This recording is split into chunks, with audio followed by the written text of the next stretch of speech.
Hi అండి. అందరూ బాగున్నారా? నేను బాగున్నాను. మీరు బాగుండాలని కోరుకుంటున్నాను. మన గోదావరోళ్ళ స్టైల్‌లో కొబ్బరికాయ పచ్చడి ఎలా చేసుకోవాలన్నది వీడియోలో చెప్తానండి. ఒకసారి మీరు ట్రై చేయండి. ఫస్ట్ అయితే నేను పచ్చిమిర్చి అయితే ఇంక తీసుకున్నాను. ఇంకా 5 పచ్చిమిర్చి తీసుకొని, ఇంకా ప్యాన్‌లో అయితే ఏపుకుంటున్నానండి. ఇంక అదే మూకుట్లో అయితే ఇంక నేను నూనె వేసుకొని మూకుట్లో అయితే వేపుకుంటున్నాను.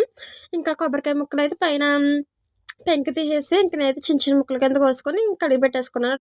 కడిగిపెట్టేసుకున్నాక ఇంక ఇటు సైడ్ అయితే నేను పచ్చిమిర్చి అయితే ఇంకా ఫ్రై చేసుకుంటున్నానండి. పచ్చిమిర్చి అయితే ఇంకా బాగా ఫ్రై అయిపోవాలి. ఇంకా తర్వాత అయితే అటు సైడ్ అయితే ఇంక నేను కొబ్బరికాయ ముక్కలు కూడా ఇంకా కోసి పెట్టేసుకొని క్లీన్ చేసేసుకొని పెట్టేసుకున్నానని చెప్పాను కదండీ మీకు. ఇంకా తర్వాత ఇంకా కొబ్బరికాయ ముక్కలైతే మనం ఫ్రై చేయక్కర్లేదండి.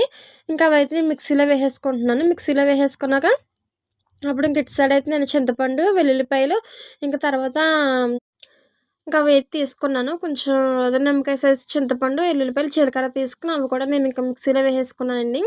ఇంక ఇటు సైడ్ అయితే మనకి పచ్చిమిర్చి కూడా ఇంకా ఫ్రై అయిపోయినాయి. ఇంకా పచ్చిమిర్చి అయితే ఇంకా ఫ్రై చేసేసుకున్నాను. ఫ్రై చేసేసుకున్నాక ఎప్పుడైతే అవి కూడా ఇంకా మనం మిక్సీలో వేసేసుకోవడమేనండి. మిక్సీలో వేసేసుకొని మనమైతే కొంచెం మనకి టేస్ట్ సరిపడగా సాల్ట్ వేసుకొని మిక్సీ పట్టేసుకోవడమే. ఇంక ఇటు సైడ్ అయితే నేను తాలింపులకైతే రెడీ చేసుకున్నాను. సాయి మినపప్పు ఇంకా జీలకర్ర ఇంకా అదేనండి మనకు తాలింపులకి కావాల్సినయన్నీ వేసుకున్నాను. ఇంకా శనగపప్పు అయితే ఇంక ఇంట్లో లేదని వేయలేదండి ఇంక శనగపప్పు. ఇంకా తాలింపు అయితే ఇంకా ఏగిపోయాక ఇంకా తాలింపు అయితే వేసేసుకున్నానండి. టేస్ట్ అయితే చాలా బాగా వచ్చిందండి. ఇదే పచ్చడి మనం వేడి వేడి అన్నంలో వేసుకొని తిన్నా, ఇంకా ఏదన్నా ఇడ్లీలోకైనా, ఇందుట్లోకైనా చాలా బాగుంటుందండి చట్నీ.